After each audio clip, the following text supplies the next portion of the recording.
nk'uko twakomeje kubibabwira yuko tuzajya tubagezaho amakuru atandukanye ku byerekeye application ndetse n'ahantu mwakapurayinga ku bantu bakeneye gukomeza kaminuza hose hashoboka. Ngira ngo nk'uko mwabonye tugiye kubabwira amakuru kuri kaminuza ya University of Rwanda, amakuru mashyashya ifitiye abanyeshuri bazatangiramo muri uyu mwaka mu kwa 9, dore ko ari amakuru meza cyane buri wese yakishimira, cyane cyane ku bantu bize section nakita nk'iza siyanse nka PCB,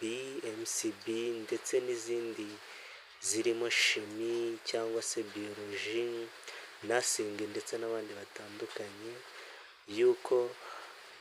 nk'uko tubikesha inkuru y'igihe, kaminuza y'igihugu y'u Rwanda ko yaba yaravuze yuko abantu baziga ubuvuzi muri uyu mwaka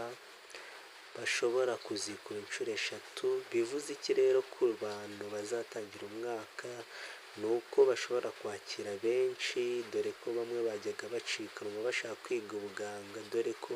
medecine kuyibona byabaga ari ibibazo, ariko ndakeka ko babashyize igorora, ariko bizakomeza kumera neza. So niba ushaka kujya ukomeza gukurikira ibiganiro byacu cyangwa se kumenya update z'ahantu wakapurayinga